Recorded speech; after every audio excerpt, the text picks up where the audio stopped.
Sorry, I've been avoiding alien traps all night. I think it might have something to do with this week's movie. Luckily, I'm smarter than these assholes. Ah, shit. This is 1999's We Need Earth Women. A judgy skull is very judgy. What might seem horrifying to most might seem quite normal in your eyes. But he makes up for it by offering some great advice for this movie. Hold on to your colons, because here we go. TLDR, an interplanetary zoo's human female specimen died, and a set of techs has to recover a suitable replacement. We're introduced to gray aliens in space, who handle scary space monsters with ease. But if their ship continues to sound like this,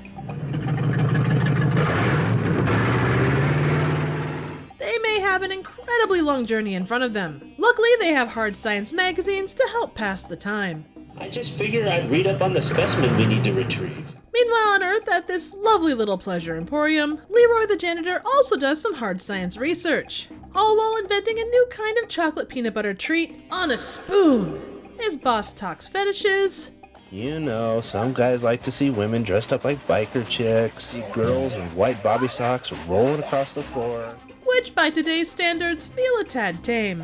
After a timely cancer PSA, Oh, she's out back sunbathing. I swear if she doesn't die from cancer, she's gonna dry up like a raisin.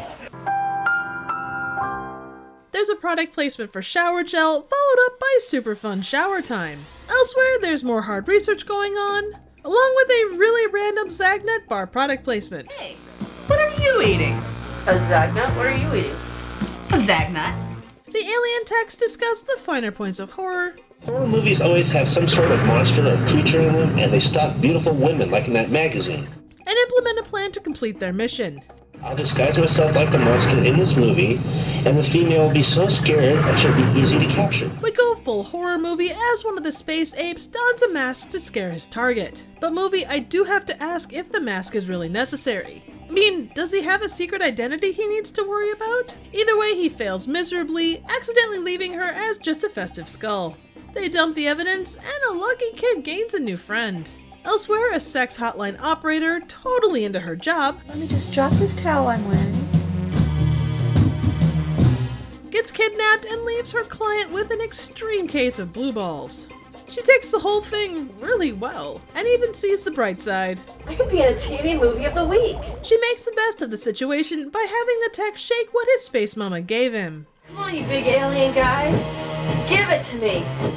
We get confirmation that in space people can hear you scream. And the tech does his best Patrick Bateman while probing Uranus. After a post-coital smoke, they crash. And What the hell is wrong with you? Don't you know how to drive?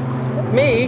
Where was my navigator when I needed him? their prisoner turns out to be a Captain Kirk level badass while fighting a bounty hunter, and things are going great. Until the four of them get tranked and captured for a completely different galactic zoo. I can't wait to see the wild shenanigans of these two party animals.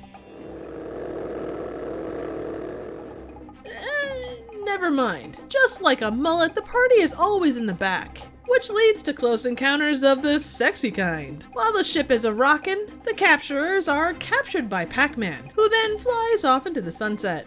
If you take nothing else from We Need Earth Women, just remember that if you ever find yourself abducted for a galactic zoo, remember to stay calm and whack it like there's no tomorrow. 1999's We Need Earth Women is an SOV horror movie written, directed, edited, and all that other crap by Joe Sherlock.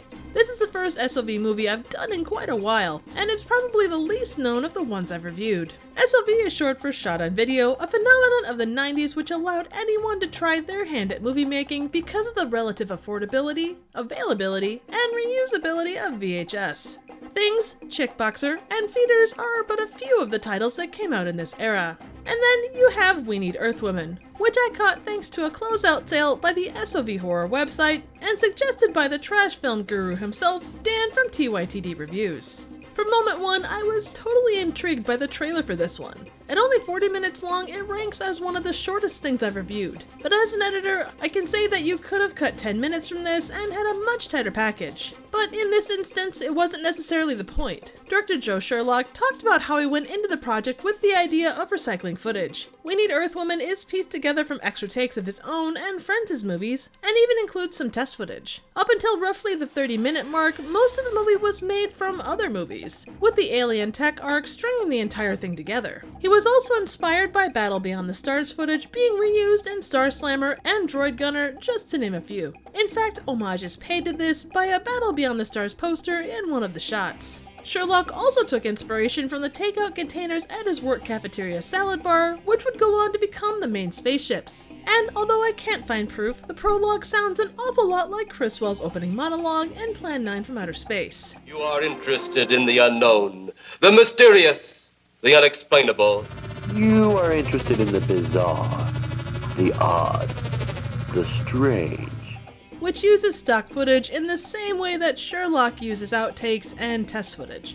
This is fun and very horny, which is a good combination for an SOV movie. We Need Earthwoman feels like something straight out of an early Mystery Science Theater 3000 episode. This set of aliens could have gone looking for human specimens on the KTMA-era Satellite of Love, and they would have fit right in.